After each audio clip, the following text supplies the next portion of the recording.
पिछले 2-3 दिनों से मॉनसून ब्रेक देखने को मिल रहा है। हर किसी को यही उम्मीद है कि बारिश कब होगी और कहीं ना कहीं जो है वो फसलों पे भी बहुत ज़्यादा फर्क पड़ा है।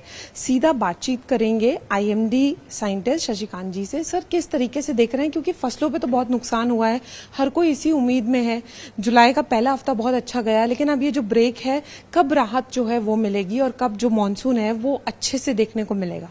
देखिए, जो हमारी ऑफिशियल फोरकास्ट है उसके 3 मुख्य बिंदु हैं आज के प्रेस रिलीज के। पहला यही है कि जो पूर्वी भारत है, पूर्वोत्तर के राज्य हैं, ईस्ट उत्तर प्रदेश और पश्चिम हिमालयी क्षेत्र जैसे जम्मू कश्मीर, हिमाचल प्रदेश, उत्तराखंड, ये सब पॉकेट्स में इस सप्ताह वर्षा होती रहेगी। इसका मुख्य कारण एक तो यही है कि एक लो प्रेशर एरिया उत्तरी बंगाल की खाड़ी और उससे सटा हुआ जो बांग्लादेश और पश्चिम बंगाल का तट है वहाँ पर बनने की संभावना है।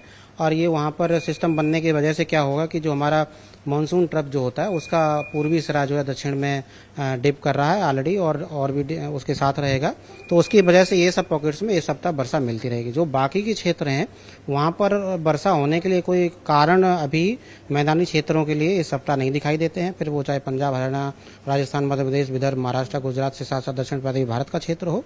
और जो पश्चिमी सिरा है मानसून ट्रफ का वो फुटहिल्स ऑफ हिमालय जो होते हैं, यानी हिमालय की तलहटी में बनी हुई है, उसकी वजह से जो हिमालयी के क्षेत्र हैं और जो तराई बेल्ट है उत्तर प्रदेश और उसके आसपास के क्षेत्रों की, वहाँ पर रेन होने की संभावना है। इससे होगा क्या कि जो मैदानी क्षेत्र है वहाँ पर टेम्परेचर आप देख रहे हैं कि पंजाब, हरियाणा, राजस्थान और मध्य प्रदेश से पूरे पॉकेट्स में टेम्परेचर सामान्य से ज़्यादा बने हुए हैं।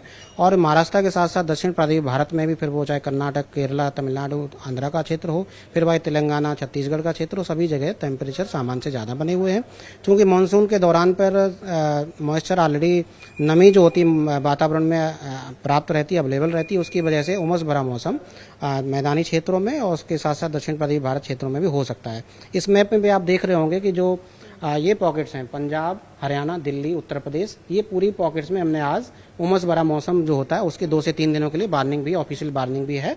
और दक्षिण पूर्वी भारत में भी उमस भरा मौसम आप देख रहे होंगे इस मैप से, वहाँ पर हमने लगाया हुआ। ये स्थिति 3 दिनों तक बनी रहेगी और हम लगातार मॉनिटरिंग भी कर रहे हैं। 19 तारीख से ये संभावना है कि जो पश्चिमी तट है और उसके आसपास के क्षेत्रों में वर्षा का परिमाण बढ़ने की संभावना है। हालांकि भारी वर्षा जैसी संभावनाएं नहीं दिखती, परंतु हल्के से मध्यम स्तर की वर्षा की शुरुआत 19 तारीख से धीरे धीरे बढ़ने की चालू होगी।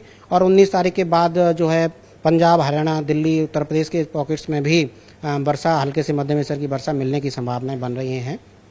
उसके बाद हम ये एक्सपेक्ट कर सकते हैं कि टेम्परेचर में थोड़ा सा बदलाव हो सकता है, थोड़ी सी राहत मिल सकती है। दिल्ली उसके आसपास के क्षेत्रों की बात करें तो टेम्परेचर अभी 37 से लेकर के 39 डिग्री के ब्रैकेट में है। कुछ संभावनाएं थोड़ी बोलते हैं कि 40 और उसके आसपास भी टेम्परेचर ये पहुंच सकते हैं दो दिनों में। और उसके बाद 19 तारीख से दोबारा से 37 से 39 डिग्री सेल्सियस ब्रैकेट में आने की संभावना है। हल्की फुल्की वर्षा दिल्ली एनसीआर में अभी हमने ऑफिशियल फोरकास्ट लगातार हम अपडेट कर रहे हैं। 19 तारीख, 18 तारीख की शाम और 19 तारीख के आसपास बादलों का जमावड़ा दोबारा से दिल्ली एनसीआर में देखने को मिल सकता है। उसके प्रभाव में छिटपुट वर्षा और हल्के स्तर की वर्षा भी मिलने की संभावना, हम लगातार इसमें नजर बना के रखे हुए हैं। अभी अगले 3 दिनों तक हम ये कह सकते हैं कि दिल्ली वासियों को अभी जो है वो राहत नहीं मिलने वाली है, इसी तरीके का जो टेम्परेचर है वो बना रहे हैं। हाँ, उमस भरा मौसम दिल्ली एनसीआर के साथ साथ पंजाब, हरियाणा पूरे पॉकेट में।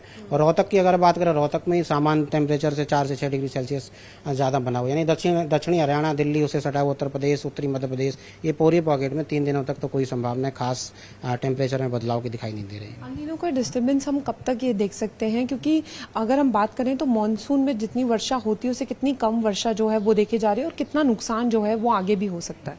देखिए, अगर हम एल निनो की बात करें, हमारा ऑफिशियल फोरकास्ट पहले से ही है कि अभी एल निनो मॉडरेट स्थिति में जुलाई में रहेगा और अगस्त सितंबर में आते आते इसकी और भी मजबूत होने की संभावना है। इसके प्रभाव ऑलरेडी जो है आपने देखा है कि जून हमारा -40% था। और पूरे सीजन की बात करें तो 1 जून से लेकर के 13 जुलाई तक की बात करें तो -19% था। सिर्फ जुलाई की बात करें तो पॉजिटिव में 7% है, क्योंकि जुलाई के पहले सप्ताह में अच्छी खासी वर्षा मध्य भारत को मिली थी। तो ये संभावना है कि आने वाले 7 दिनों में जो जैसे आप इस पॉकेट में भी देख रहे थे, मध्य भारत, उत्तर पश्चिम भारत के मैदानी क्षेत्र, दक्षिण भारत, ये सब पॉकेट्स में 7 दिनों तक जो है मानसून कमजोर अवस्था में रहने वाला है। इसका प्रतिकूल प्रभाव निश्चित तौर से फसलों में पड़ने की संभावना है। इसके लिए लगातार भारत सरकार और उसके संबंधित विभाग जो मीटिंग और बाकी चीजें देख रहे हैं। एक अंतिम सवाल, दिल्ली, यूपी या और राज्यों की बात करें, वहाँ किस तरीके की कोई अलर्ट जारी किया गया है? दिल्ली दिल्ली और उसके आसपास में वही उमस भरा मौसम का। उत्तर प्रदेश की बात उत्तर प्रदेश की बात करें तो वहाँ पर भी उमस भरा मौसम है। हालांकि पूरी उत्तर प्रदेश में संभावना है कि थंडरस्टॉर्म की गतिविधियाँ एक दो पॉकेट्स में देखने को मिले और वहाँ पर वर्षा देखने को मिल सकती है। बहुत ज़्यादा स्तर की वर्षा नहीं, पर हल्के स्तर की वर्षा और मध्यम स्तर के एक दो पॉकेट्स में और पूर्वी उत्तर प्रदेश में मिल सकती है। बहुत शुक्रिया हमसे बात करने के लिए। तो अभी दिल्ली वासियों को जो है वो जल्द राहत नहीं मिलेगी, इसी तरीके से जो टेम्परेचर है वो बना रहेगा। कैमरामैन सोनू के साथ फराह खान, न्यूज़ 18 दिल्ली।